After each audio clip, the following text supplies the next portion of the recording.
Hey, all you H cuties and survivalists. I'm Mary Kwiatkowski, and I'm back again with another episode of Fox's reality show, Extracted. Here we are for season 2, episode 5. And joining me back in the HQ, as always, Chappell. How's it going today? Mary, I'm good. I don't have my power card. I think I have a library card. Do you think that one will work? No? I mean, Maybe? it Got a wouldn't be Cheddar's gift the. card. Ooh, really? Okay, that could work. Yeah. Yeah, it's got a pot pie on it. I don't know. Look, sometimes you just got to grab what you can and go with that. Mary, I'm very happy to be here talking to you about Extracted again. This is a good season. I'm enjoying it. I'm very happy we were able to convince the boss man to let us come back and do another season of this because season 1 was fun, but I think season 2 is delivering as well. You looking for? I was trying to see if I had any cards. I was looking. I'm like Sage. Like I guess something in here works, right? Like I've got like 15 packs of gum. Yeah. In this desk drawer. No, I don't have any cards within arm reach, which is actually kind of surprising because I feel like I love a nice like gimmicky playing card. Prop. Yeah. I like a prop. I like something actually in this box set books of the Percy Jackson series. I know there are some trading cards in there, but I'm not gonna take these out. Yeah, anyway, that's the closest I've got. Yeah. So look, another episode of Extracted, and yet no extractions. We are so far 5 episodes in and only 3 extractions in. How do you feel about that? Look at everybody thugging it out. I'm very happy for them. You know, last season people were dropping like flies, and so this season, I don't know if it's easier, if people just like came to play this year because they just know it a little bit better. They know what they're getting themselves into. Maybe casting really wanted to like lean into, okay, well, who do we think are the best people who could survive this, as opposed to like putting people out there who had no chance. And so maybe all of those things considered, we got we get a little bit more like of a competitive field. I mean, if you think about it, 2 of the people are connected to reality stars, and you would assume that they would be the ones who could outlast a little bit longer just from that connection alone. And so I think that the producers are probably a little shocked that we've even lost 3. I mean, the fact that Annalise and Team Sandra are gone, it's kind of, I don't think anybody was ready for that. Yeah, and they say that on the like last time on, although I did think it was kind of funny that they're like, and one of the biggest reality stars ever was extracted. And I'm like, I mean, Sandra didn't push the button. She would never have pressed the button. She was never going to get extracted. Like one of the biggest reality stars and her reality star daughter left the game because the boyfriend was extracted. That's like it's not a technicality. Yeah, exactly. A little asterisk there, but which does bring me to the point of if you are listening to this or you don't know where else to find all of our coverage, make sure you follow along at we know realitytv.com and check out everything over on the Rob is a Podcast YouTube channel and all of your podcatchers. You can find Rob is a Podcast. We did an exit interview with Sandra and Nina and Eric last week. So if you somehow missed that one from last week's coverage, make sure you check that out. It is a really funny interview.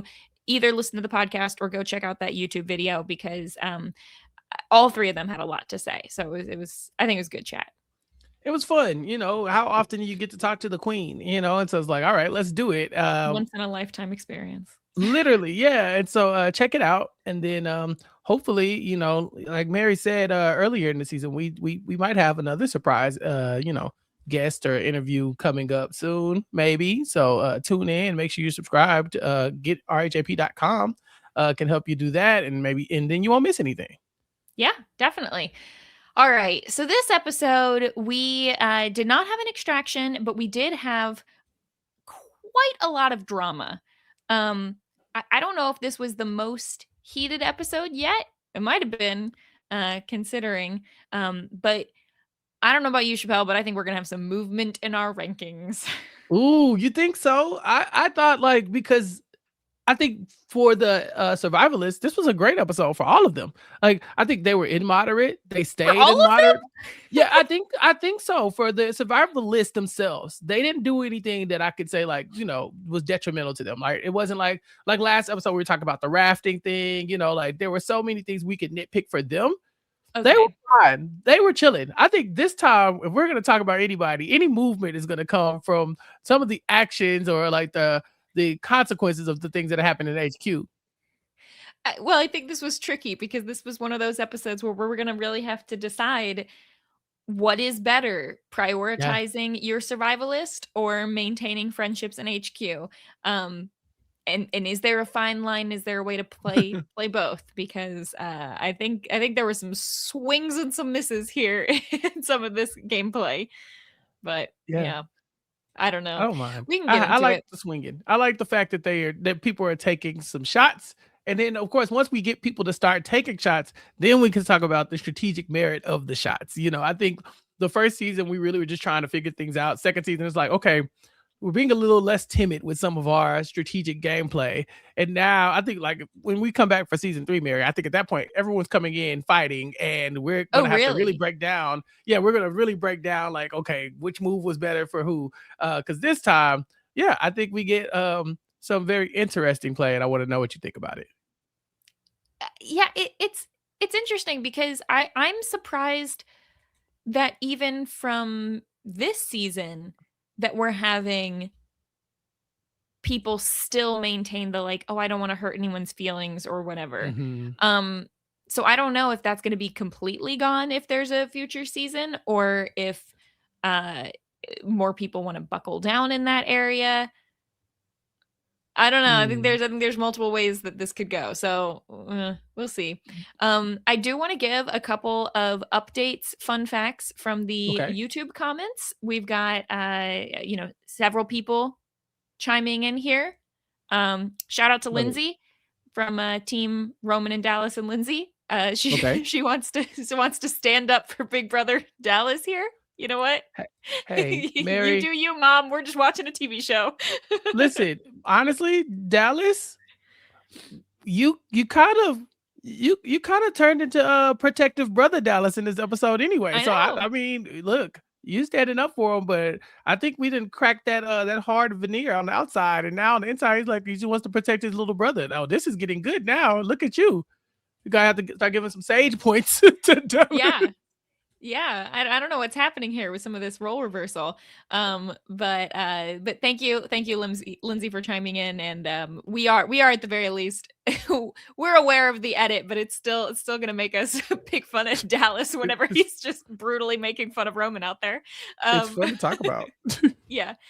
Summer also, we kind of knew this already, but Summer chimed in to let us know that uh that she was in fact first originally to the raft and still managed to, I think, come in second, having gone back twice.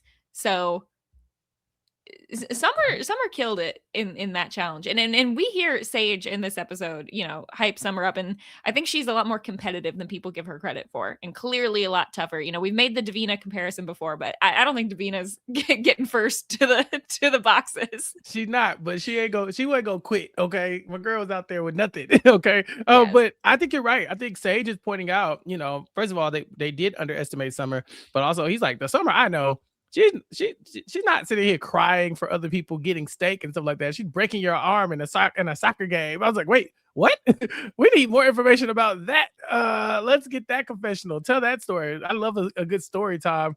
So yeah, we might be seeing a softer side of Summer than even Sage knows. Yes.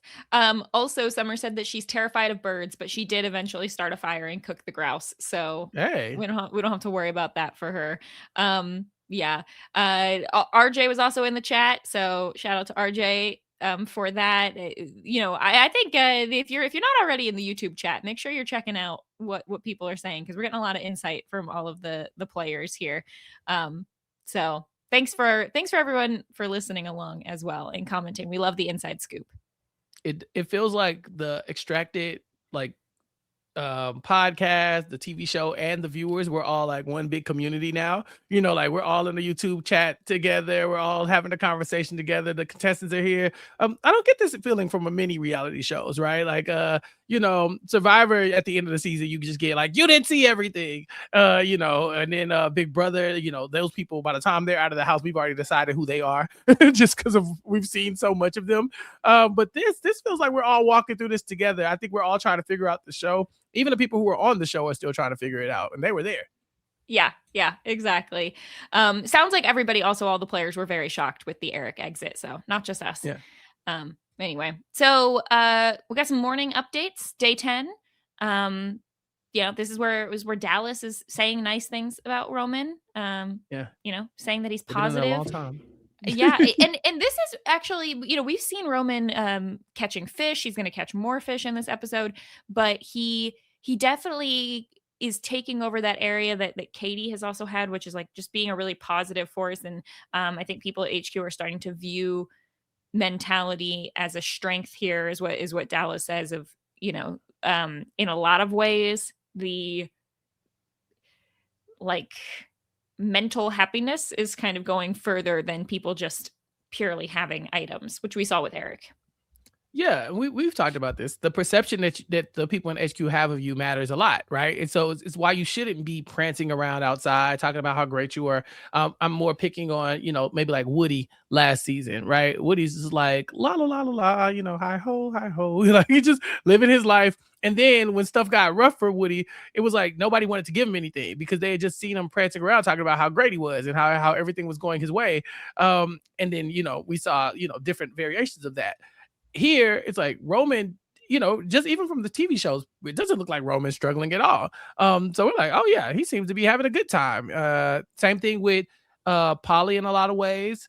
I think Katie's another one, and Luke as well, where every time you see them, it looks like they're pretty upbeat about everything that's going on. That could be detrimental later on, because we do have to have a reason to give you things or take away things. And if you've been talking about how great you are, why would we believe that you need something? You kind of need to show that you have a need or a want for something.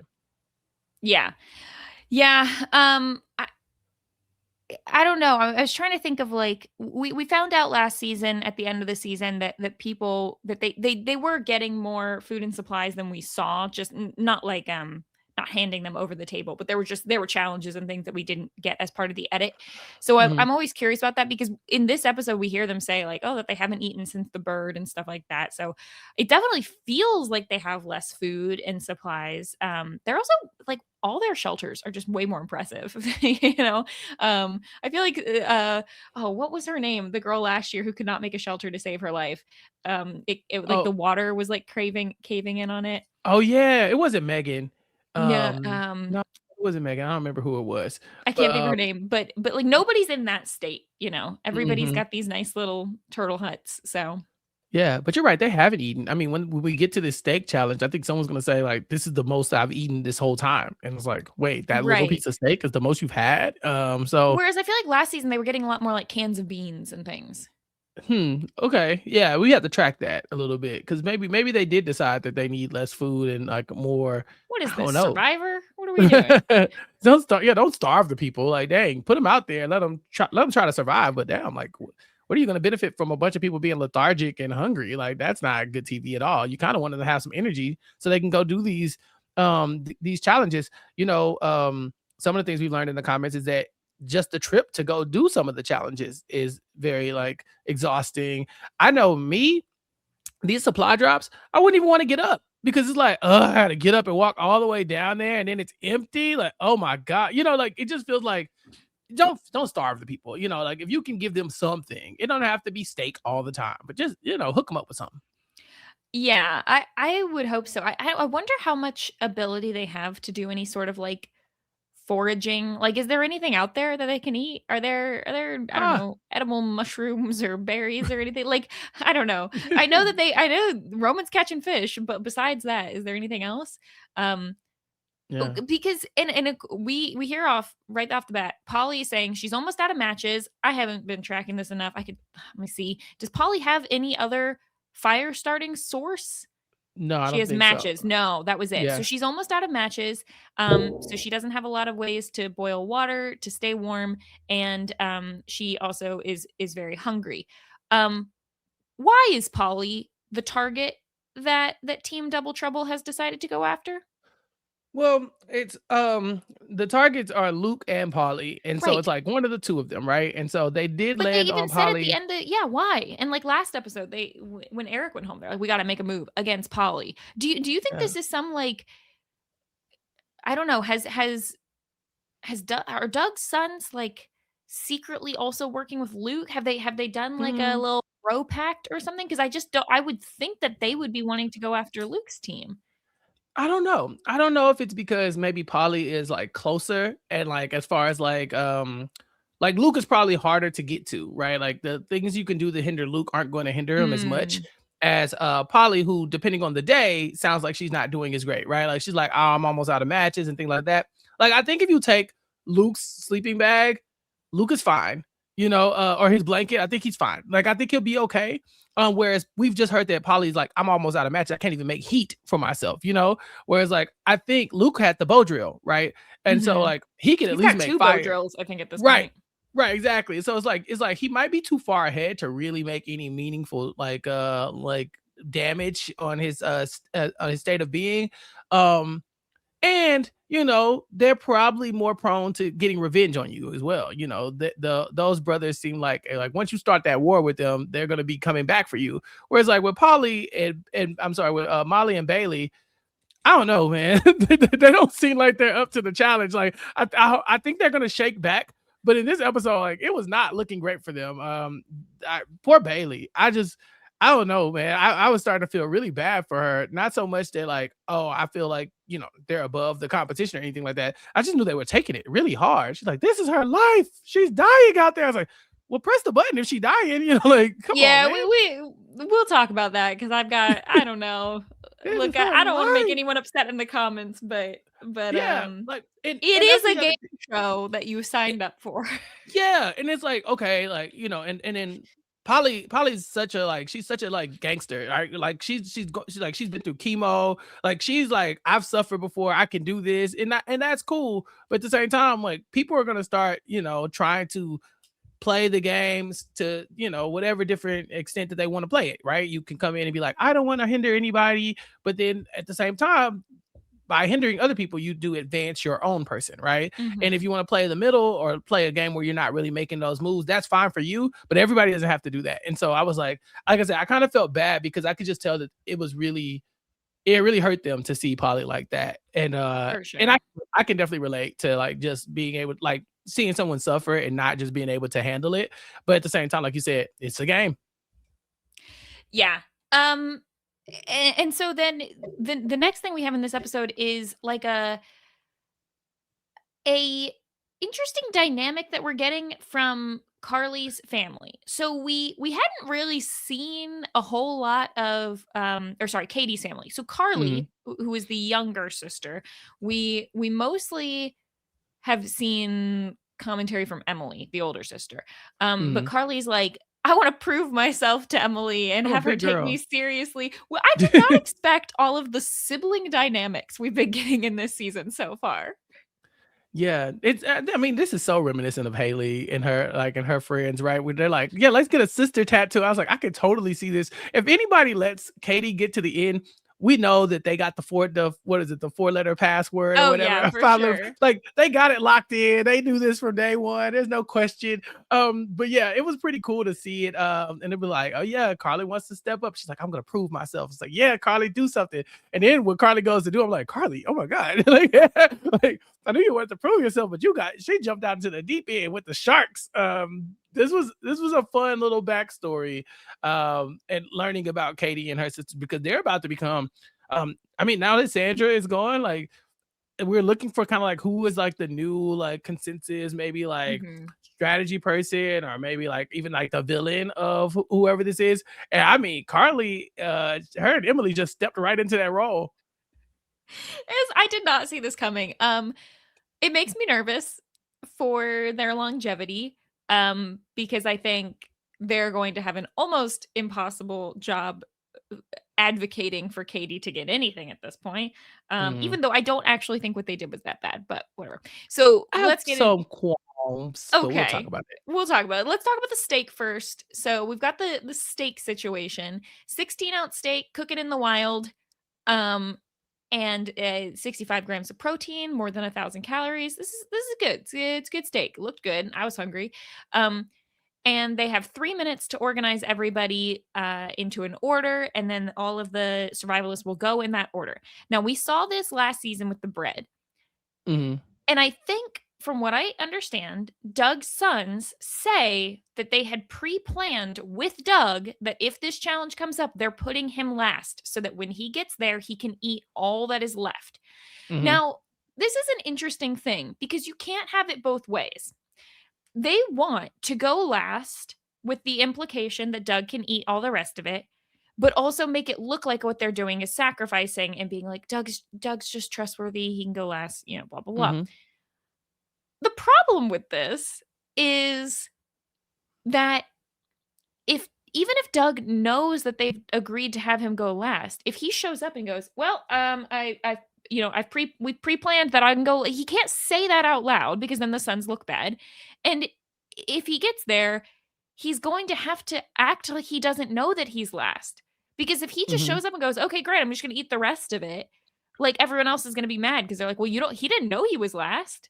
Right. So I don't think this is I think the best spot to be, if you have the option to choose, if everyone doesn't care, you want to go first so that Mhm. you can 100% evenly portion out an eighth of the food and eat it Yeah. and not feel bad about it.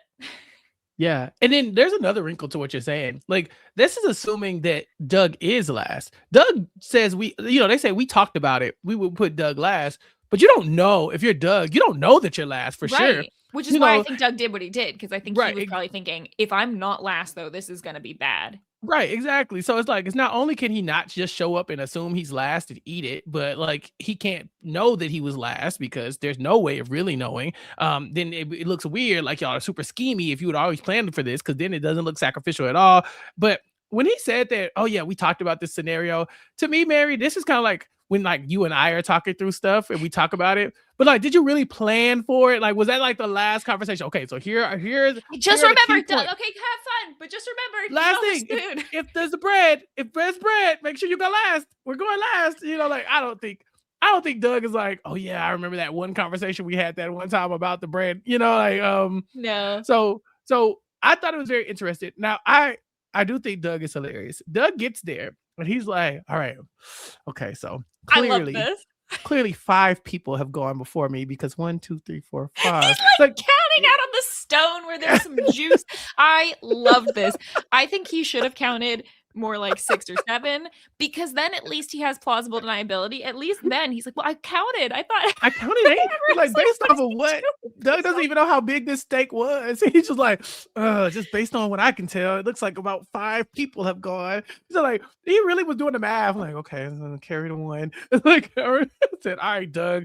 But it was a cool moment. I feel like if you are a fan of Doug, if you're Doug's family, friends, or whatever, like this is such a cool character moment. Like, because he just shows you how like selfless he is, to where we get the cuts to Alec and Dayton being like, we talked about this, take it all, and he's like, no, can't do it, sorry. It's like, no, Doug looks like a really cool stand-up guy by kind of taking this approach. I guess, although I read it, and this is just the way my brain works. I read this as him being like, I know I'm just trying to make it look like I'm counting out some things. So that let's just pretend that Doug thinks that he's like third. And he's like, well, I got to pretend that the more people have gone. So I need a bigger piece. Now, what did you think before we even got to the order of people going? There was like a weird moment where it seemed like they had decided on the order, and then Michaela starts being like, okay. So it was like Michaela had like a weird issue with David and Daniel. I don't really know what was going on there, because it did seem like they already had picked the order. So I don't know. This is how I read it. So Dayton and Alex say, we're going last because they already have their thing worked out. Michaela says, okay, well, I think Amy should go first because I know, like, I've met Trong and Skylar. Like, I know that this is an honorable woman. She's not going to come in and take some huge portion or whatever. And so at that point, that's where, and I really like this from David and Daniel. They're like, all right, well, I'm glad you've decided on that, But the rest of us, we missed the last reward thing, you know, when Eric and when it was the raft challenge. Right. We were the ones at the bottom of that one. So we all deserve to go next. And so that's where he interjects and says, no, the next 3 people should be the people who were left out of the last one, which were Katie, Luke, and Polly. And so that's what happened. But no, Michaela was advocating for Amy to go first just because they trusted her. Okay. Yeah. I think this was partially foreshadowing to show Michaela's tension between herself and Luke's son, And David or and Luke's Daniel, brothers. yeah. So they pick the order. Amy goes first and takes. Oh, actually, I thought this was dirty from the show. They've got a note next to the thing, and it says, "Only one family will win $250,000. Your families have determined the order that you have arrived. Take as much steak as you need to win this game." I love that right there. Anything you cut, you must consume. Okay, so I love that. Take as much steak as you need to win this game, because nobody does that. I mean, you should just eat the whole steak if you want, if you wanted to. I like anything you cut, you must consume. Cause that's like, I can't, like, Amy can't come in and divvy it up into 8 spots, right? Like, she can't come in and be like, boom, boom, boom, boom, boom. Also, do they know that Eric's gone? I think they hear the announcement of like, oh, someone's getting extracted, but I don't know, because Amy comes in and thinks that there's 9 people left, because the last she saw there were 9 from the rafting challenge. From the raft challenge, right? So she thinks that there are 9, so she takes a very small amount. She's very sweet, you know, like crying, like, oh, I hope I didn't take too much. The one thing, Amy, why did she you cut knows that? she's first though. But why did she cut that steak like that, ma'am? Sideways, long ways, like up long ways. I said, now look, I'll give her credit because it did look like she got a big ass piece by doing it like that. But at the same time, who cuts a steak like that? Come on, Amy. I do wonder if it was sort of like a optical illusion thing. Like, it definitely looks like, I think she got more than maybe it had looked like by me or something. Maybe she was trying to get like some crispy and some fatty pieces. I don't know. Trying to get all the flavor. Yeah, I'm not sure. Katie comes, cuts off a small portion. Polly comes. Now, this was interesting because that whole clever editing for the next time on, where she's crying and you just see her like, oh, I'm so hungry. But they crop out the part that she's like the third person. She's to the right steak, in front of the steak. Yeah, giant amount of steak. They made it seem like she had no steak. She takes a rather big piece. Okay, but like that, and everyone notices this. Yeah, but rather big. It's so funny because they're like they're literally dividing this small steak up amongst 8 people, and they're like, "Ooh, that's a big ass piece." I don't know about that. I was like, "Come on, y'all! It's a like the steak is only so big." It's like, did she? I mean, like, she doesn't know if she's first. She doesn't know. Well, she knows she's not first. Well, this is why you want to go first. If you get there and the food is intact, because you know exactly, like, that's the problem, is she's third. So she is, what, 5 more people after her? But for all she knows, she's 4th or or 2nd or 8th. Like, she doesn't, you know, probably not 8th, but like, right. Yeah. The thing is, and this is what I laugh about with Doug, is like, you can't assume that you're further along and take a bigger piece, but you also, I think she should have done what Doug did. She should have got there and be like, okay, 1, 2, 3, 4, 5. I think I'm the 5th person. Yeah. It's like, well, if there's only 3 people left, we can eat this amount. Whatever you do, talk it through so that at least the people in HQ will be like, oh, that's why she did that, you know? Well, that, or just err on the side of caution. Like, if it always think that someone could think this is too big, right? And so like she comes in and she's like, okay, this is good. And then at that point, I think you need to say, now, is this too much? Now, I know your hunger instincts are kicking in. Like, you're like, I need this. Like, we see Katie literally take her piece and be like, I have to get away from this. Yeah, I think you got to do it. You got to cut it and stand up and run, because if you stand there, I mean, small piece. I don't know about you, Chappell, but how many times have you opened the box of Oreos and been like, I'm just going to eat one, and then you stand there and you eat like 4 or 5? Yeah, I just take one more. Steak is the perfect example for me. There's no way I'm taking that bite of steak and walking off. Like, that steak looked so good. It was bubbling right there. Like, they cooked it right there. So I was like, nah, Yeah, so I think that what it is that she didn't overcorrect, and she should have. I think everybody else was very conservative, you know, except Amy, because I'm still looking at you, Amy. That cut was wild. But like you said, Doug's like, okay, I'm like, I might be 5th. I know we talked about getting last, but I'm still gonna take a small piece. I think you have to like overcorrect. Even if you're starving, you have to know that this steak isn't gonna make or break you. Right. Like there has to be something else tomorrow. Maybe like I get it, you're hungry, but I do think that like seeing her cut the steak and then cutting to everybody in HQ being like, damn, that was big. Oh God, like shit, he took all the steak. God dang. I was like, it's a little dramatic, but I get it. I totally get it. Yeah. Luke has a bunch of siblings and he's like, I know how to share. I know how to make things even. Cuts a little piece and goes. I think Luke has been playing well these last couple episodes. Like he's slipped back kind of under the radar where he still seems strong, but he's not obvious about it in the same way that a lot of people are. He's not like the most bubbly person, but yeah, I'm going to keep my eye on Luke because I think he's doing very well at this point. He's like a fan favorite in HQ. He when he cut his steak, they clapped. I was like, I don't think they clapped for everybody else. Like they were like, okay, Luke, that was good. It seemed like his portion control was perfect. He said he grew up splitting things with his siblings, and so they've practiced this, and so it was definitely a good showing for Luke.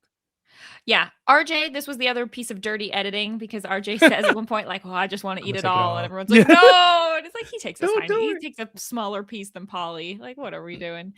Roman also takes a small piece. Summer takes a little small piece and she starts crying, saying that it would hurt her if someone else didn't get it. This is another moment from Sage where he's like, I'm used to Summer being cutthroat and competitive. And it's really hard for me to see her. I'm seeing an empathetic side of her. Sage is like, who is this lady? I want to know what's going on with this dynamic. Sage, this is what I'm reading because I think we were too hard on Sage. We should have been harder on Summer. Sage feels like he has been a victim of Summer for a long time. He's like, I don't know this new lady. This lady's out here crying and like she used to tackle me in soccer. Broke my arm. She broke my arm. Y'all gotta believe me. Like that's what I was like. Justice for Sage.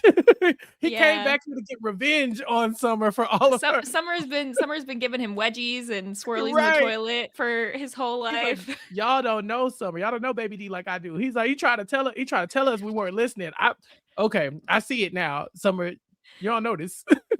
Yeah. Sage was looking at that raft challenge and is like, I just remember that time when she held me underwater in the pool. Right. Everybody's underestimating him. He's like, y'all are underestimating the wrong one. Like, she's the one who knocks. Like, y'all don't get it. That's Summer. Side note, because just on the swimming thing, Chappell, this is what it's like having siblings. Like, I don't know. Do you have siblings? I have a brother that I talk about very often on this podcast. That's right. You do. You do talk about your brother. Well, I was swimming in a lake with my sister and we were both on like inner tubes in the water, and she sees a snake and she feels the need to tackle me out of my tube. She has her own, steals my tube because I think it was like more sturdy, and meanwhile pushes hers toward the snake that I have to go get. You've left me stranded in the water.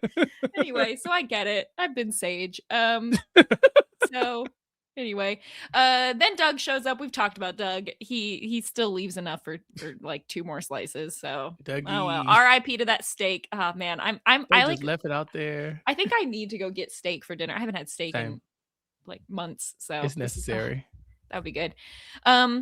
More food talk. Roman though catches another fish and he's like, I'm so glad that I didn't take that much steak because I've got fish. Why is no one else fishing? Did anyone else get fishing line? We talked about it. No, I think we saw one of the girls was fishing. I want to say maybe it was Katie. Maybe it was Katie. She didn't catch anything, I don't think. But we talked about this last season, Mary. We were like, is it even smart to go out there and do this? I think it wasn't Woody. It was the guy who left the game.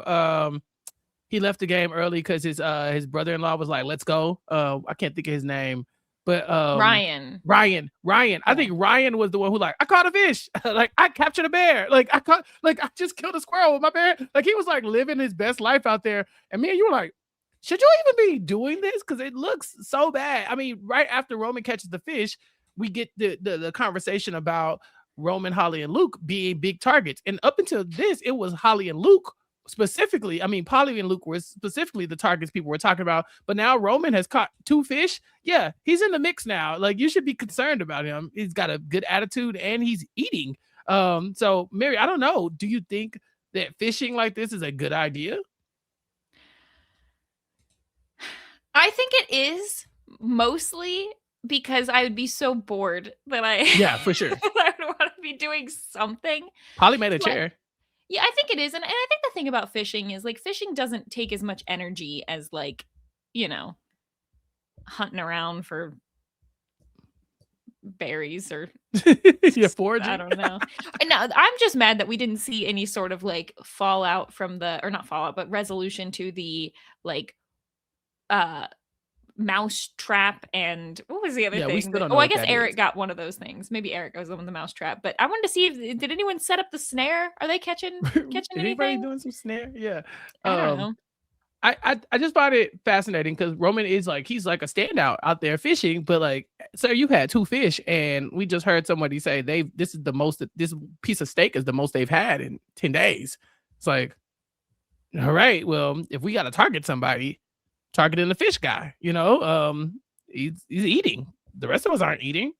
I don't know. I feel like I haven't decided yet. Is catching fish and eating more of a benefit than like the detriment of like having a big target on your back that having the fish could put on you? But I don't think but the thing is he doesn't know that it's putting a target on him, right? But that's what I'm saying. Like we know. So that's what I'm saying. Like, so moving forward next season, is it something that But we like well, recommend? Like catch your well, I fish? don't know if you because we've talked about this. This is the hard balance, right? Yeah. Do you want to look like you're struggling or do you not? Do you want to build a good shelter or do you not? I think the sweet spot I've determined. I'm putting my Uh-huh. foot down. Here's what I've Do it. decided. Do whatever you need to do out there to feel like you can keep going. Catch Right. fish, build a good shelter, do all that. Talk to the camera still like it's hard though. Like, "Oh, I'm glad I have this good shelter because this I'm is so all I happy. have. I'm Just freezing out all I here. have. Oh, I'm so glad I caught this fish because otherwise I'd be going crazy with boredom or whatever." Say stuff like that. And then I Yeah. think I think when it comes down to it, you're gonna have way more of a target on your back from the people in HQ sending or taking things or whatever than you Mhm. are from just like how you're surviving. Like you're going to look strong. Luke looks strong, but Luke is capable of living out there. I mean, we've seen Polly get a target on her back and she has nothing. She's just surviving okay. Yeah. Whereas so now that's the opposite of what I just said. So that doesn't help. I don't know It's because hard. Polly and Roman and Katie at different times have all had targets for having good attitudes and like good survival skills. Mhm. That has been true. Luke got a target because of the way his brothers were playing Yeah. and sending him stuff and that kind of thing.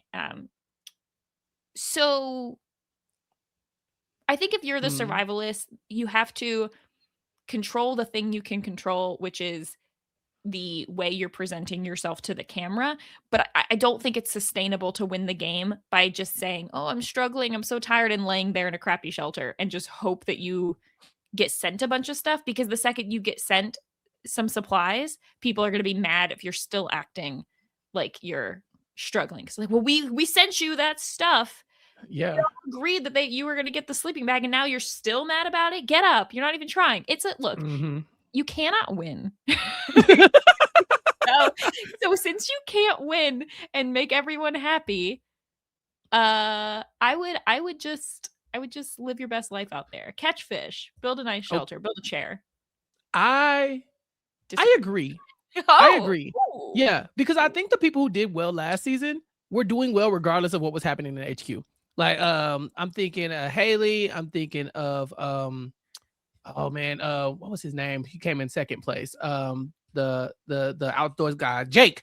Jake. Those two, they were the front runners because they were good at being outdoors. Like there was like okay, Mhm. like so it's like yeah, they didn't look like they needed a lot of stuff, thus they didn't get a lot of stuff, but they were able to kind of fend for themselves enough to where they were fine. Their HQ people were just keeping them with whatever little support that they could get them, but they still were able to kind of lean on their own survival skills. So I think like if you can catch the fish, catch the fish. If you're not getting any food next time, guess what? You caught the fish, so you at least Mhm. got that. And then if they can fight for you in HQ, they will. So I agree with you there. Because like you said, you can only control what you can control. Now, the things that you say to the camera, definitely I think you should monitor those things, right? This Yes. is so easy. I don't need any help. I'm loving this. Like, hey, no, that's all bad. You're grateful every time you catch a fish. You're grateful every time you build a chair. Like, oh my God, I didn't think I could do it. Maybe, just show that like, okay, I'm doing a thing, but I'm not braggy about it. I'm not like super excited about it. This is still hard. Even you just can't make it look easy. You can't make it look easy. So I agree. I think catch all the things you can. And my eyebrow is raised there for Doug, because I definitely feel like Doug's the one in this episode, at least. I feel like he did in the past. That was a little bit I mean, we'll talk about it later, but the way he responds to his gift, I feel not the best. Anyway, strategically, don't get me wrong, it was iconic, but anyway. So we've got some more sort of alliance updates. Alec and Emily talk about not wanting to sit next to Roman in the end. So this is the fallout from the fishing, like you said. And they talk about double trouble and how they want either Katie or Doug to win the game. Fist bump. Yeah. I mean, I think that they're still front runners. So they're not the only front runners, but I think that they're doing well. Yeah, I mean, Katie says her gums are being weird. Mary, you're an outdoorsy person. What I was gonna say, is this a thing that you ever experienced? Well, we saw Amy like brushing her teeth with a stick, and so I don't know if Katie's also doing that, but I'm pretty sure someone got medically evacuated from Survivor. Now, I think someone just basically quit Survivor from having hurt their gums doing that. Don't be putting sticks in your mouth or whatever. Use your fingernail. I don't know that gums hurting is a thing that I have experienced from just being outside. So she may want to get that checked out. I'm not really sure what was going on there. She said, I have a pain in my chest from it getting cold, and my gums are doing a weird thing, but we'll talk about it later. I was like, no, wait, go back to the gums part. What do you mean we'll talk about it later? Yeah, what do you mean you talk about that? Yeah, I love the way she communicates with her sisters, though. Katie is still me, so shout out to Katie. Very much so. Yeah. Roman's cold, but he's happy to have his blanket. Oh, foreshadowing. So we'll come back to that. Yikes. All right, so now we've got time for the power card. Power card, it says a power card has been planted in HQ. Find it, keep it secret, and turn the tables on competition. Now, I don't know if you noticed this, but the letters LAMP are in a different color on this message. Look at you. I did not notice. It was like the message was like blue and they were like kind of greeny blue. So I don't know if everybody is colorblind, but nobody mentioned that. We eventually see that Emily is going to find this in a lamp. So, but I was surprised that nobody said like that we didn't get a confessional from anyone being like, I noticed that the letters that I don't know. Well, they didn't find it, so that's why we didn't get the confessional. I think if anybody had actually noticed it, they would have found it probably before Katie did. But yeah, you're now. Do you think it was like that for them as well, or do you think that's like some show editing? Yeah, because even some of these computer screens that they be looking at can't possibly have what we see on them. Like there's just like these, you could tell that they have like superimposed the iPad footage on top of it. But this moment, I wanted to know more. What did you think about the way Sage handles it? Because it pops up on the screen. Sage sees it. He just gets up and starts looking. But I was like, what if, you're like, okay, Mom, you stand in front of the computer. Oh, that would be good. Yeah, you stand over. Where was Lindsay? Buy me some time. Maybe she was out of the room. No, Lindsay's not Sage's mom. No, you're right. Sorry. Stacy.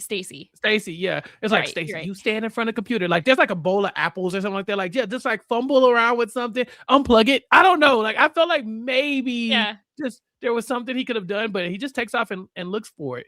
Because I feel like they should encourage that. I feel like you should be able to sabotage like that. That would have been great. I also wonder if maybe the color coding of the letters lamp, maybe it was one of those things where it was not initially that way, and then they're looking for like an hour, and they're like, okay, we got to give them a hint. And they change the letters. Yeah, something like that. But he does start looking. Other team, basically within a short period of time, it seems like everybody's looking. Everybody's looking around on this. This cracked me up. The funniest thing happened during this. Sage finds a 4 of diamonds card and pockets that. We'll get back to that in a second. Just remember that. Sage finds a 4 of diamonds card. Okay. Emily is eventually going to find the power card. Skylar sees hers in the same room, and then Skylar basically tells everyone. This was a little confusing. The card just says, keep it with you at all times, keep it secret.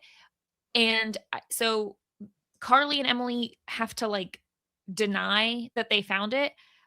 We saw Lindsay and Lindsay and Dallas do the same thing earlier when they had a power card.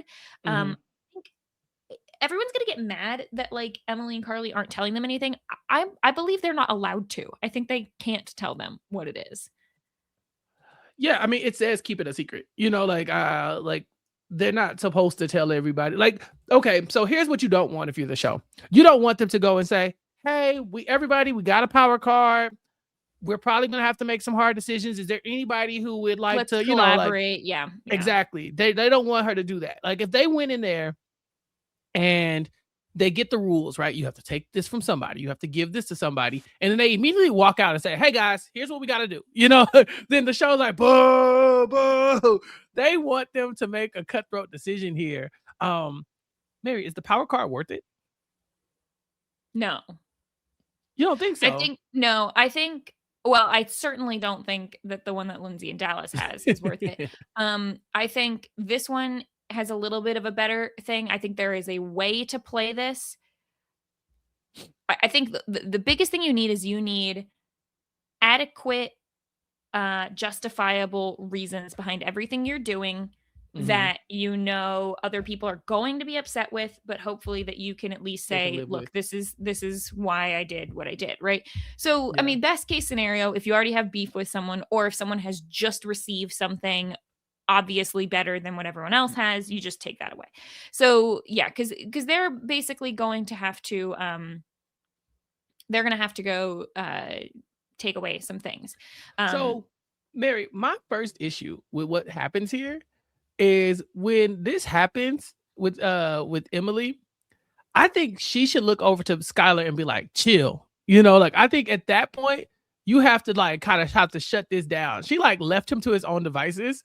But I think at that point, you have to like do like the unwritten, like the unspoken, like, hey, I got you. Like, don't worry about it. We gonna look out for you, because she leaves him out there to his own devices. And he's like, hey guys, did you see that? They guys like, I kind of think you need more allies in this moment. Yeah. And now it's hindsight is definitely 2020. But when they're in there talking about it, they go like, yeah, Skylar's probably out there just telling everybody it was me. I'm like, well, you saw him see you. You know what I'm saying? Like, I think at that point you have to be like, hey, me and you are in this together. I don't know. I feel like that was her first misstep. But like again, I have the benefit of knowing how this ends. Yeah, I think there's a lot of questions here, because if you have all the information, if they know at the point when they find the card exactly what they're going to be able to do with it, and the fact that it's going to affect multiple teams, I think it's a great time to try and make some allies, especially with the person who saw you. Like, hey, I will use this to protect you. Just don't tell anyone or whatever. That would have been good. The other thing is, sorry, go ahead. Go ahead. No, I was gonna say, well, she hadn't read it yet either, so she doesn't even know it says keep it a secret. So she's like, so in that moment, it's like when you find an immunity idol in Survivor, right? Like if somebody walks up on you, this is y'all's idol now. This isn't like, hey, I don't have anything. It's like you might as well just come clean. Look at what we have. It's our clue. What are we gonna do with this? I think in that moment you have to be like, all right, Skylar, we're accomplices. Like I'll be back. And part of it was just the way that she very obviously found it. And I don't know. Look, I mean, you don't know what the power card is. If you've got your hands on it, maybe just take it. But I think probably best case scenario would have been, don't make it obvious that it's there. Leave, come back, get it later. Sit down, maybe be like, Charlotte, what you doing? Yeah, just something different. What they end up having to do with this power card is they have 3 things they have to do. Now, here's my question. Did they know what all 3 of the things were first before they make the decisions? Or is it like task 1, do this, task 2, do this? Because I think if we're living in a world, I'm just trying to think optimal way of playing this. If we're living in a world where everyone doesn't know that you've won this, they already do. So at that point, they must gift a sleeping bag to one survivalist. They're going to gift it to Katie. Great. But if they know that all of the things are going to be taking away an item and then also transferring an item from one player to the other, maybe give a gift to a different loved one other than your own. And then when you steal from someone, maybe give that to your person. I don't know. I feel like there's a different way of doing this if you're trying to hide sort of who got it. The decisions were numbered, but I don't know if they were forced to go in order, right? Yeah. So it's like decision 1 is pick a person to get a sleeping bag to. Decision 2 is pick a person to take something from. Decision 3 is pick a person. But like you said, like once they decided to give the sleeping bag to Katie, could they not at that point be like, actually, Yeah. Let's give the sleeping bag to RJ, give the blanket to Katie, and take the blanket from, Polly and be like, hey, Katie needed a blanket. I needed to give it to somebody. And I knew RJ didn't have anything. Like, is there something there to where you're like, I took something from you, but it was either you or us, versus I gave myself this cushy thing and then I gave my best friend a cushy thing too. And I think it really depends on how you want to play this game. I mean, I actually think, you know what? I think the answer is going to be, let's just presume, because this is how the show has worked, all of these things are going to come out eventually. It's going to come out who won, and it's going to come out who's getting things getting taken away. This is not a hidden secret for the most part, even if it's just speculation. So go ahead. If you must give a sleeping bag to one survivalist, your survivalist needs a sleeping bag, give it to them. Great. Step 2, take an item away from a player.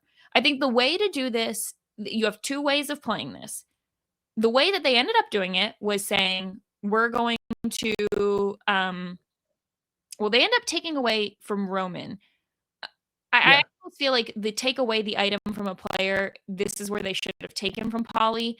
It doesn't really semantically make a difference. Polly's going to lose the item regardless. But I think the 2 ways of playing this are, you do this where you're trying to hurt the least number of people as possible. So what you do is you look at, because they have a list of what everyone's items is. Look at the person who has the most items and take away their least consequential item.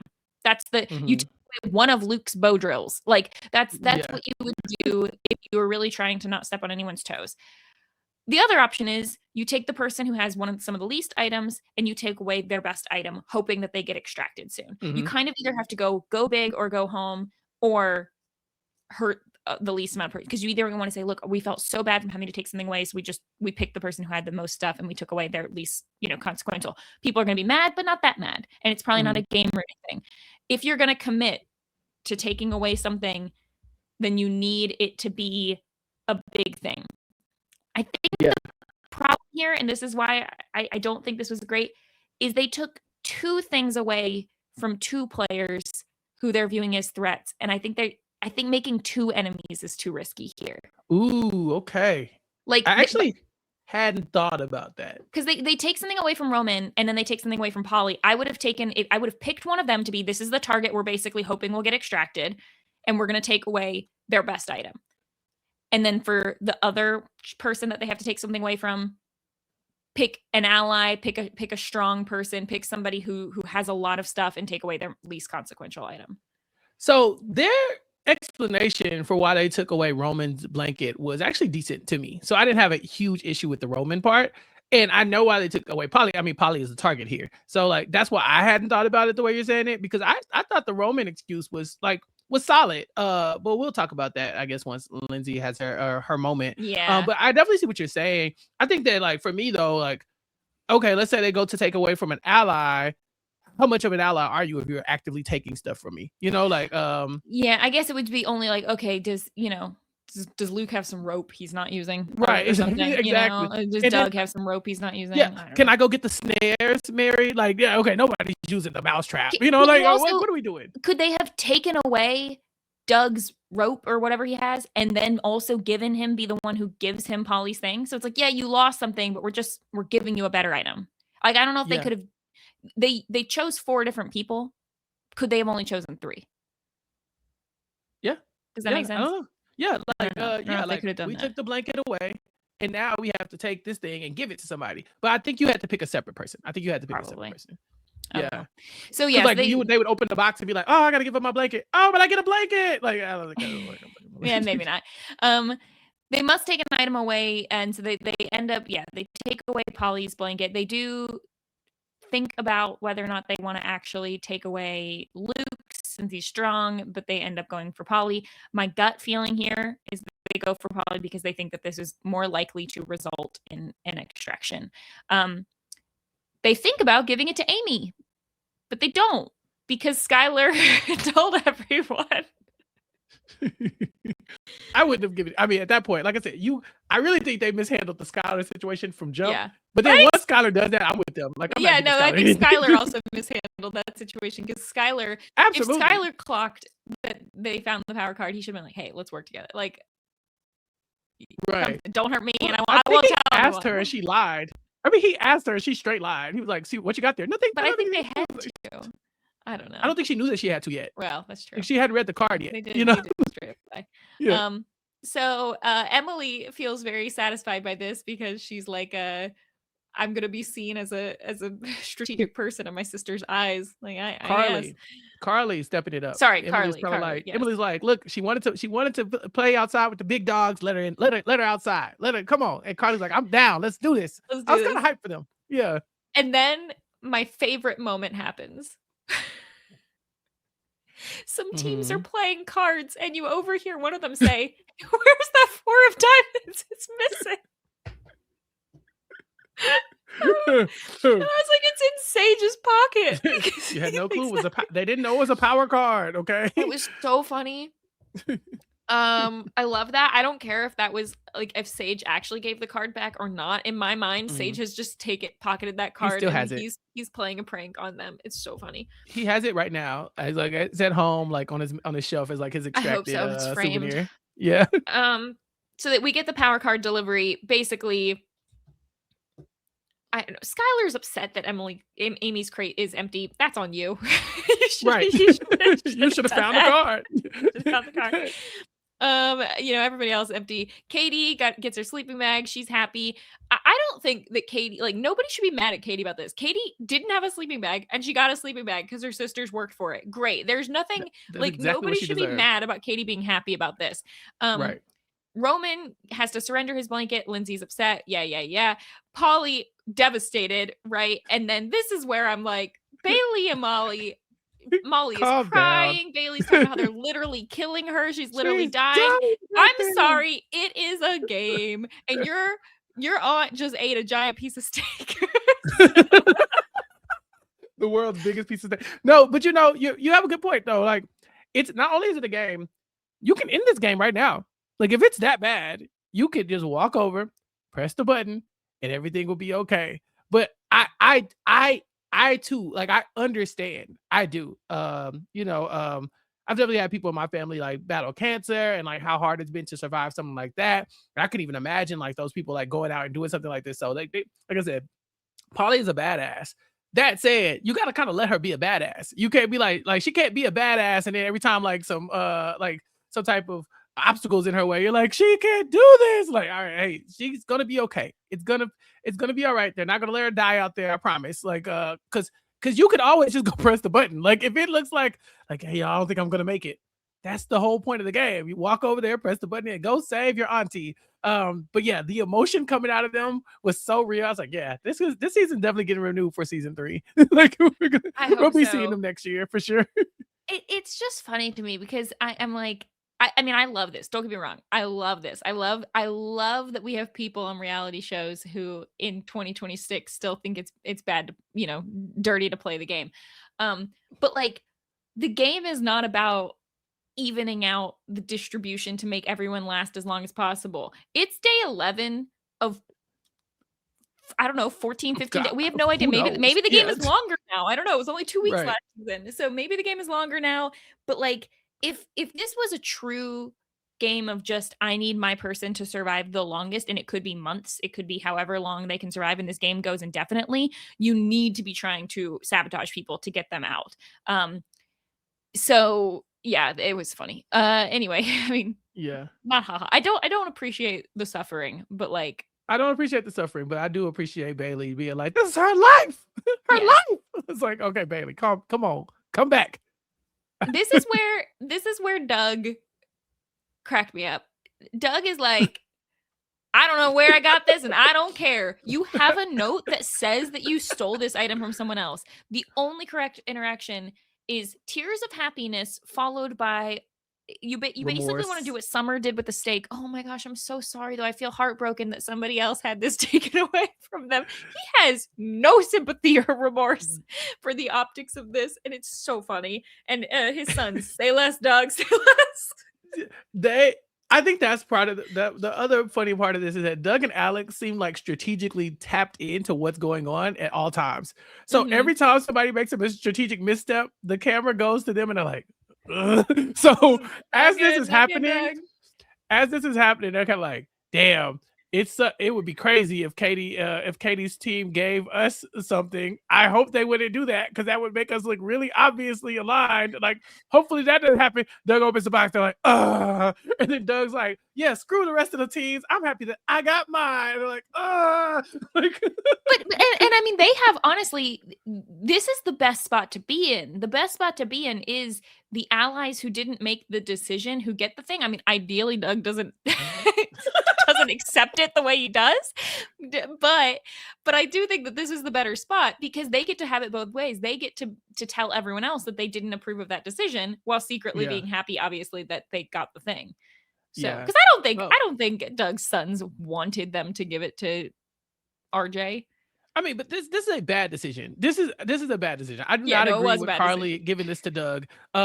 Because they have the conversation. Emily's like, so what do you want to do? Carly's like, I think I'm gonna give it to Doug. She's like, well, people already think we're aligned with Doug. And she's like, yeah, but since they already think it, we might as well just give it to him. It's like, ooh, that's the misstep. Like, no, build new allies here. New allies, exactly. And then maybe make people think less of that. Like, oh, I really would have thought they would have gave it to Doug, but I guess they're not that close. Like, it was like they had the fork in the road. It was like A was the correct strategic choice and B was chaos.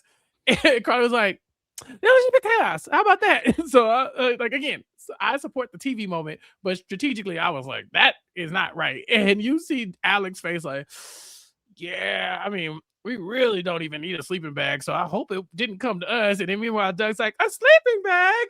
Wow, and a blanket too. I have all the things. Yeah, because he had both. Yeah, that was terrible. And I love Polly talking to the camera being like, my bad if I took too much of the steak. It's like, don't admit that you took too much of the steak. Don't say that. That does not help because she knows she took too much of the steak. She does. She's like, I guess I took too much. Like, yeah, girl, you did. Like, so if I'm inside HQ, they're like, why did you take from Polly? Did you see that big ass piece of steak she took? I'm sorry. Yeah. Yep. I'm sorry. She's clearly fed. I don't know what to tell you. Lindsay asked Carly and Emily about their decisions. And I don't actually think this conversation was bad. I think you have to understand that. But then a couple other people are also like standing around talking to them. And Michaela comes in and is like, I don't like this. I don't like that y'all are all, surrounding these girls. I don't know. I guess my opinion sort of on it is it's like Carly and Emily made the decision. They kind of have to reap the consequences. I mean, I think if I was there, if I saw someone like surrounding people talking to them, I'd probably at least like poke my head in to be like, oh, I wonder what that conversation is. So I don't know. It was interesting dynamics. I haven't agreed with everything Michaela's done here, but I like this. I do like this because here's how I read it. Lindsay goes and talks to them and like, hey, why did y'all pick Roman? They said Roman has been catching fish. He has food and y'all got a power thing too. And y'all like, we figured y'all could block it. Yeah. Okay, bet. Cool. That's almost like we thought that's the least amount of harm we could do to somebody, right? Okay. And at that point, I think Lindsay's conversation should be done. She should like, okay, cool. That's good enough for me. Lindsay then goes and like, because I think she had already decided that she was going to be mad. Like once you're already irritated about something, you're like, nah, let's fight. So she's like, why'd you pick Roman? They tell her and she's like, oh, damn. Well, why'd you pick Polly? I'm like, well, Lindsay, they didn't really got nothing to do with you, but okay. So they started talking about Polly and they're like, well, we just think that she was our biggest, and then you got David and Daniel who are also chiming in. Like she's skin and bones, and they're defending their ally. Michaela comes out and sees all these people basically like coming after Carly and Emily. And these are people who are not, this is not Bailey. This is not Molly. These are the rest of the random family members. Like, why is Skylar here? Why do you have an issue with what's going on? Like everybody is so defensive in this moment over people, and this has nothing to do with them. Michaela's like, it just looks really bad that y'all are all ganging up on these two girls who are just sitting here, right? I mean, especially because when it comes down to it, someone was going to get that power and someone was going to have to make these decisions. It was going to be somebody, right? Yeah. And so like y'all were all looking for it too. Right. So don't jump them, right? And so I get Michaela on that one. Now, at that point, David and Daniel are like, Michaela, you're always butting in. And she's like, I'm just trying to tell you what the optics look like. And I'm like, I think at one point she says, this doesn't even have anything to do with you. And he's like, it's not the point. I'm like, actually, that is the point. David and Daniel, this has nothing to do with you. Now, on the one hand, this Polly is your ally, right? Like you're definitely supposed to defend them. But if we're getting into a match about like who should not be butting in, there's a lot of people who are not involved in it. This was a conversation between Lindsay and Carly, or Lindsay and Emily, whichever one, right? I think Roman's family could can be upset about this. I think that that Polly's family could be upset about this. I do not think David and Daniel can be upset about this. I don't think that Skylar and Trung should be upset about this. This had nothing to, y'all were not affected anyway. So yeah, I think you can like defend them to an extent, but at some point, like, cooler heads have to prevail. I just think they had just all got heated, in that moment. It was like tensions had risen, and I think it was wise for Michaela to kind of shut it down. And it was interesting because I think actually, if anyone has a reason to be upset besides the people who had stuff taken from, it would be Michaela. Be like, hey, Michaela, why did you give that to Doug and not us? Why couldn't we get anything? I thought we were all aligned. We were like together. That's why I was like, I kind of liked it. Like, I don't mind the tensions getting high because I get it. But there was definitely like several people in there. I'm like, y'all don't understand that we've now gotten to the point where we're all just upset and we're just gonna be mad about whatever's going on here, right? Like, no one's being like, it's just a game, y'all. Like Sandra and Nina are not gonna be in this fight, right? They're like sitting over there like they're not, because they're like, they're probably not breaking up the fight either. I think Sandra and Nina would be like, ooh, good fight's happening. Yeah, but they're not like in it, because they know like this didn't affect us. Like, what do we look like over there arguing with these people about some food that we didn't, some sleeping bags that our person didn't even get or lose, Right. So yeah, I just thought that like I didn't mind that interaction. But like, yeah, people are just getting heated. Their loved ones are involved, so I get it. Yep. All right, so let's go through just kind of to wrap up some of these people. So honestly, I would say a decent episode for Team Luke. Not a whole lot there. He looked pretty good. Didn't really get in the beef too much. I know that Daniel and David had that argument with Michaela. I think they just need to chill out a little more in HQ. You don't need to be getting in everything. Yeah, let the other people fight it. Like, let the other people fight. The best spot you guys could be in is just sit back and relax. Mm-hmm. Yeah. So that's where I'm at on them. So we got power card notification here. Katie got a sleeping bag. They've used their power card. I think this was a bit of a messy episode for team sisters. I think it's good. Like, from Katie's perspective, I think this was good. She got some steak and she got a sleeping bag. That was great. I think she doesn't know all of the chaos that is happening. I think that Emily and Carly need to tighten it up a little bit. I think that they need to build more alliances, preferably go ahead and build that one with RJ's team, and also, this game is like kind of a roller coaster. It's like, you've just made a big move. You need to sink back into the background now. Yeah, you need to hide. They're too busy in HQ dancing with Doug and Alec. What are we doing? They were in there having a mini party while Molly and Bailey are outside, like, these cowards. Those cowards. This is so sleazy of them. Like, where are they? They got sitting out here there and it's like, that was some messy editing, because I don't know what happened there. There was like it happened at the exact same time, Mary. This is facts. Carly and Bailey pass in the hall and they're like, hey, do you want to have a chat? Because they've sort of been ignoring each other. And then we just get like 20 minutes of Molly and Bailey like shit talking those sisters, being like, oh, they're so terrible. They're probably not even going to come out. What cowards. I thought it was so funny. Right. And meanwhile, Carly and Emily are inside like, ooh, ooh, yeah, exactly. Dancing. This is crazy. Polly got her sleeping bag stolen. Not the strongest episode for Polly. Took too much steak. Got charged for it. I do feel like, considering the fact that we end the episode with a weather alert of it being 30 degrees, I literally don't know how you could sleep outside in 30 degrees without any kind of blanket or anything. I think at this point, I think you have to do what Roman does, stand up. I think you need to stand up and walk around. I think forget the sleep part. You need to warm yourself up. Do some jumping jacks, literally run in a circle. Like, what are we? Yeah. Awful episode for Team Molly, Polly, and Bailey and Bali. This wasn't it. Like, I mean, they feel like they want to tap out. Like, Bailey was like, I don't even want to play this anymore. Molly's like, we're here until Polly leaves. But Bailey's kind of like, if you don't keep an eye on Bailey, she might just run over there and press the button. Like, I think she's ready to go. Yeah. Poor sweet Bailey. I just think this is not her game. I don't play about my aunt either, so I get it. Like, I totally get it.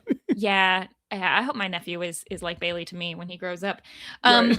I think the it's like the one thing they've got going for them is this sort of alliance that they've got with Luke's brothers, but we kind of haven't really seen as much of that. We just sort of seen them be in opposition to the other alliance. So we'll see if anything comes of that, because I don't think strategically they're really on the same wavelength. No. But anyway, Not the worst episode for RJ. I think that he's doing fine. He's doing steady. I think I would hope that Michaela and Tanisha, like, they need to not be a third wheel in an alliance. They need a better ally. They need better allies. Team up with Amy's team or something. I don't know. They've been trying. I think they were trying to get allies with DS Twine, didn't work. So they got I mean, maybe Summer's team. Like maybe that's the opening. Good. Yeah, but they got a little bit of bad blood there from the rowing thing, but I mean, yeah, they do, but they gotta fix that. Like, there's at this point they're running out of allies, like you said, and the ones that they were supposed to be with were supposed to have their back in this episode. They made this big strategic move and didn't include them in it, basically. Because I think we're at the point in the game where, especially after maybe one or two more extractions, I think we're at the point where so many of these rewards and powers and supply drops are going to be decisions made either for or against people, and you don't want to be. You need to be the people who are not getting hurt and the people who are given items, because I think that's going to make or break the end game here. I think a lot of these people who aren't getting anything and are just sitting in the middle are going to be tapping out soon. Mm-hmm. All right, Sage, he doesn't have a power card, but he's got a 4 diamonds, so I just put that on his card here. Love that. I'm going to keep track of that, see if that comes back, see if we can use that in any creative ways, play some poker. He lost another Sage wisdom point because he was too nice again this episode. Yeah, I'll give Stacey some credit though. She ran over and she was one of the first people who consoled Molly and Bailey. And I like that. It kind of reminds us of our girl Abby last season, kind of like maneuvering in the background. I was like, I'll give Stacey the credit for this one. That was decent. Man, shout out to Abby. Abby, the queen. She was a great HQ player. Yeah, queen of HQ. She was the blueprint. Okay, she was the blueprint for alliances, for being there. We were halfway through the season. We're like, we never heard this girl talk, but she's in every scene at HQ. She knew what she was doing, y'all. She knew. Abby, if you're still following along with the show, shout out to you. Right. Sorry we put you in a showman's by accident. They need to learn from Abby. They do. Doug got Polly's sleeping bag, and he was messy about it. Otherwise, not the worst episode. Could have eaten more steak, but I honestly think what he did was best there. I don't think that there was. I don't think that he could have eaten the steak and still looked good about it. I just don't think that there was any way of doing that. But nice try with the planning. I think if you are last, maybe you just have to out it and you say, my sons told me if this challenge happens, I am last, so I'm going to do this. Blame them, I guess. I don't know. And then Roman got his blanket taken away, but they've still got a power card, and Dallas lost one of his negative points, so he's from 4 to 3. He's coming back to 0. And I don't like that. I'm dead honest. We gotta. Where's this growth arc we're doing? Like here, I appreciate it. He clocked in. He said, "Oh, y'all gonna take from my brother? Y'all gonna take from my brother? Oh, okay. I got y'all now." So I want to see it. Let's see Dallas start gaming harder on behalf of Roman. Yeah, I'd appreciate that. But I didn't see anything wrong with the way that Lindsay was asking the questions to Carly and Amy. I think that was fine. I felt like the question about Roman was fine. Yeah. I think once it being like, so why Polly? I was like, now listen, like y'all just came over here to jump them girls. Get your info. Yeah, get in, get out. People alone. Yeah, it's a game. It's a game, folks.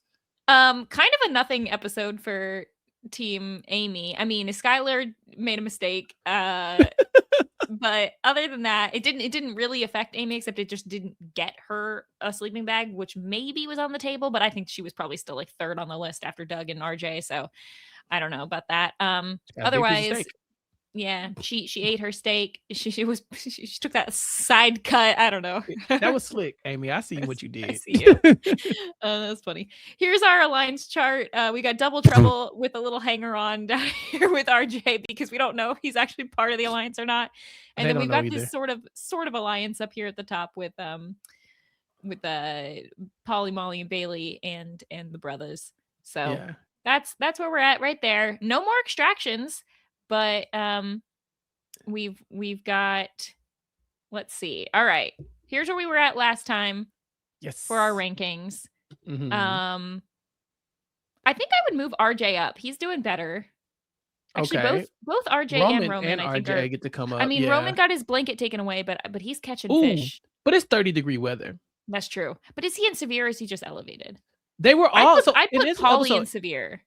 So in this episode, everybody was in moderate Moderate. until Yeah. but then it got cold. So we don't Yeah. really know what the backlash of the cold is. I think we're gonna Uh, see that next episode. We're the next time on, there's something to do with some sort of thing in the water, and we do get that voiceover where someone says 3 people are asking to be extracted.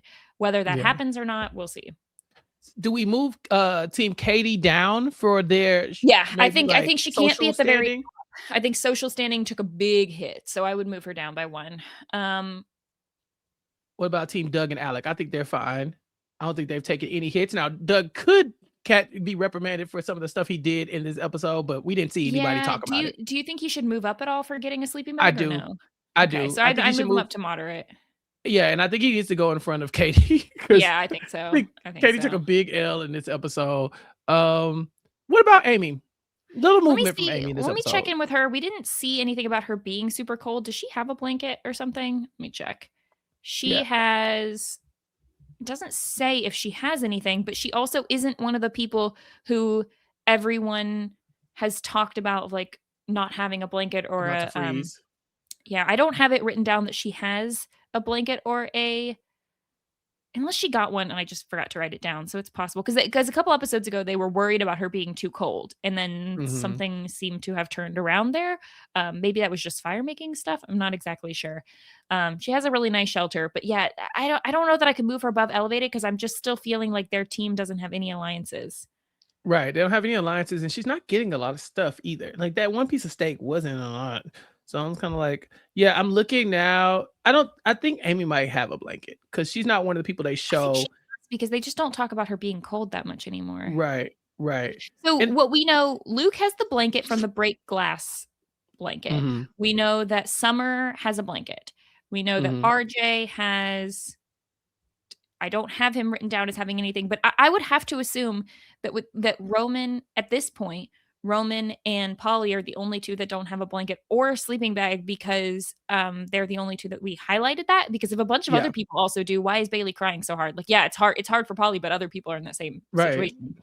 So, we know Doug has a blanket and now also a sleeping bag, and we know Katie has a sleeping bag now. Amy, unclear. Roman got his blanket taken away, Mhm. and Polly got her sleeping bag taken away. Yep. So yeah, So, unclear on RJ and Amy if they unclear. have anything or not. Let us know if you are RJ and Amy. Then Yeah. let us know if you had anything at this point. We do get this ominous drop into the water with this beacon of light kind of flashing on top of it in the middle of the lake. Mary, it's 30 degrees.